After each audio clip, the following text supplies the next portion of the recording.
50,000 रुपए हमें मिल जाए तो आपको शौचालय बता दिया जाएगा। कि इलाज कराऊं कि अपनी वाइफ की वो कराऊंगा। जिस दिन तोड़ना था उस दिन कोई व्यक्ति आया, हमसे कहा कि भैया 50,000 रुपए दे दो, आपकी लैट्रिन बच जाएगी। साथियों नमस्कार, मैं रामकृष्ण पांडे और आप देख रहे हैं द राष्ट्र 11। साथियों, आज मेरी मौजूदगी है उत्तर प्रदेश के सुल्तानपुर जिले के धनपतगंज ब्लॉक में।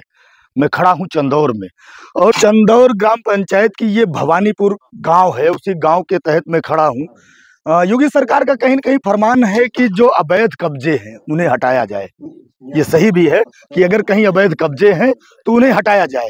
उसी को लेके यहाँ एक मामला हुआ है आपके चंदौर में, भवानीपुर में। मैं उसी को चर्चा करने यहाँ खड़ा हूँ। ये लेटरिन है, लेटरिन दिखाना चाहेंगे कि ये कल या परसों में कहीं न कहीं राजस्व विभाग कर्मियों के द्वारा जमी डोज किया गया है, लेकिन पूरा आप देखकर अंदाजा लगाइए कि ये पूरा मामला क्या रहा होगा। इसी पर हम चर्चा करने के लिए आज यहाँ पहुँचे हैं। तो शौचालय है वो जमी डोज है, लेकिन मामला तो है कुछ न कुछ। हम चर्चा करेंगे इस पर। जिस तरीके से जमी डोज किया गया, सवाल तो बनता है कि अगर ये अवैध था तो इस परिवार को नोटिस मिली कि नहीं मिली, या कोई मुकदमा रहा, या अवैध जमीन पर रहा, इस पर भी हम चर्चा करेंगे। रास्ता बनाया जा रहा है, प्रकरण क्या है पूरा इसका? क्योंकि सोशल मीडिया पर थोड़ी सी बात हमने भी देखी तो मुझे ये लगा कि आपसे चलकर इस पर कुछ बात करनी चाहिए, कुछ जाना जाए। क्या मामला है ये? सर देखो, ऐसा है कि हम इसको 1999 जो चकबंदी हुई उस दरमियान हमें ये पता नहीं था कैसे क्या है। हमने जो जमीन थोड़ा पड़ी थी उसको हमने बनामा लिया हुआ था। उस बैनामे में हमने अपना जमीन लिया, लेकिन उसके बाद हमारा जो कब्जा हुआ, कब्जे के बाद में हमको ये नहीं बताया गया कि ये जमीन खलिहान है कि बंजर है, क्या है, कैसे है। हम अपना कब्जा समझ करके अपना कार्यवाही करते रह गए। बाद में इसमें नाला निकाल दिया गया। हमने कहा चलो कोई बात नहीं, हम भी फिर भी एक साइड से हम अपना काम करते गए। आज हम उस चीज को कैसे जाने कि वो क्या है कैसे है, लेकिन फिर भी हमको पीछे पीछे से लोग कहने लगे कि भाई इसको गिरा लो। फिर हमने सोचा शौचालय बनवा लूं। ये हुई सुलभ जो सरकार के द्वारा शौचालय था, मैंने उसको वहां पे बनवाया। जब सरकार ने जो 10,000 रुपए शौचालय का दिया था उसके तहत तो शौचालय बना था, लेकिन एक चीज सवाल मेरा ये है कि शौचालय बनाया आपने, क्या आपको नहीं पता था कि ये कैसी जमीन है, वैध है या वैध? नहीं सर, हमें कुछ भी नहीं पता था इस बारे में, ना मुझे कोई बताया गया, ना मैं जानता था इस चीज को। हमें कुछ भी मालूम नहीं था। जमीन कैसी है, बंजर है, आबादी है, या कुछ ऐसा लैंड है जिसको जो अवैध माना जाता है? सर इस चीज को हमें कुछ भी पता नहीं था। कोई जानकारी नहीं सर, कोई जानकारी नहीं थी मुझे। तो लेखपाल के द्वारा या राजस्व कर्मियों के द्वारा कहीं न कहीं नोटिस दी जाती है कि आपने अवैध निर्माण कर रखा है। नहीं तो अवैध निर्माण के तहत नोटिस मिली है? ऐसी कोई प्रक्रिया नहीं हुई सर, ना मुझे कुछ बताया गया ना बताया गया। सर एक बैग आकस्मिक वो लोग आकर के हमारे शौचालय को ढकेल दिया गया। ढकेल दिया जी? कोई नोटिस नहीं दी? कोई नोटिस नहीं, कोई मुकदमा नहीं है? कोई मुकदमा नहीं सर। सिर्फ इतना ही था कि जैसे वो कुछ पैसे की मांग की जब यहाँ पे तोड़ने आए। अरे पैसे की भी मांग की? जी, कुछ पैसे मामले कैसा पैसा? 50,000 रुपए हमें मिल जाए तो आपको शौचालय बता दिया जाएगा। रामजी तिवारी। ये कौन है? ये सर लेखपाल है बल्दी राय की। बल्दी राय, ये आपकी ग्राम पंचायत के लेखपाल है? रामजी तिवारी जी। उन्होंने आपसे 50,000 की डिमांड की कि हमें 50,000 दिया जाए, नहीं तो मैं तोड़ दूंगा इसको। जैसे पैसा मांगा तो आपने क्या कहा? हमने उनसे यही कहा सर, हमने कहा ठीक है मैं व्यवस्था उसकी कर दूंगा, लेकिन सर अभी फिलहाल मैं अपना पैर की इलाज कराऊं कि अपनी वाइफ की वो कराऊं, मैं अपना हार्ट का ऑपरेशन करा चुका हूं। वहां पे जो भी मिल गई पूरी तक खत्म हो गई।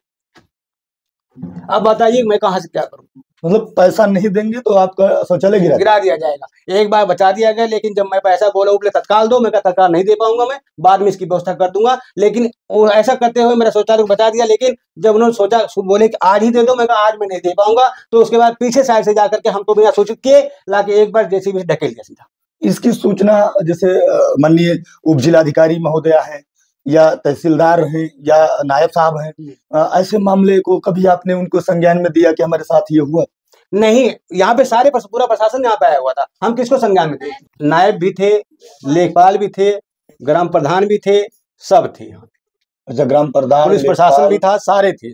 आपने नोटिस नहीं मांगा? मैंने नोटिस उनको वो दिए ही नहीं, हमको कुछ बताया ही नहीं क्या होगा क्या नहीं। एक बैग 2 बजे दिन में आए और देख रहा हूँ प्रशासन पूरा आया हुआ है, लेकिन कोई सूचना बिना दिए वो एक जगह इकट्ठे हुए। उसके बाद एक बैग कार्रवाई चालू कर दिए। हमारा पूरा तहसील आम का पूरा फल लगने वाला था, वो आम भी गिरा दिया गया पूरा, यहाँ से लेकर के वहां तक कम से कम नहीं। कितने पेड़ आम थे? 25, मतलब आम हमारा कम से कम 5 पेड़ आम था, 6 पेड़ आम। अच्छा, किनारे किनारे उसी घर के पीछे आम लगे हुए थे, उसको भी गिरा दिया गया। और जो है सफेदे के पेड़ जितने भी थे हमारे, वो भी सब गिरा दिया गया।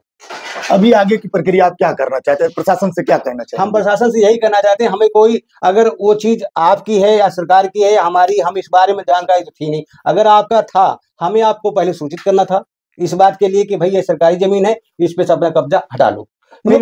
फिर भी मैं उस चीज को सोचता, लेकिन उन्होंने सोचने का मौका भी नहीं दिया। एक बैग हमारा नुकसान कर दिया, 1.25 लाख रुपए मैं उसमें लगा के बना के बैठा, ठीक है ना। और सरकार द्वारा जो 12,000 रुपए मिलते हैं वो 6,000 रुपए ही मिले थे, अभी 6,000 मिला भी नहीं था और मेरे टॉयलेट को तोड़ दिया गया। हाँ, नायब साहब थे हाँ जी, और प्रशासनिक लोग थे, तो आपने इस पर चर्चा की कि ये अवैध कैसे है, जी कभी नापा गया हो जी, या मुझे ये दर्शाया गया कि ये लैंड जो है जितनी दूर है आपने बना रखा है ये अवैध है? जी हाँ, यहाँ आने के बाद एक बैग जब हमको सोचने का मौका भी नहीं था, तब उन्होंने सूचित किया कि भैया इस जमीन सरकारी है, इसको अपना हम लोग तोड़ेंगे।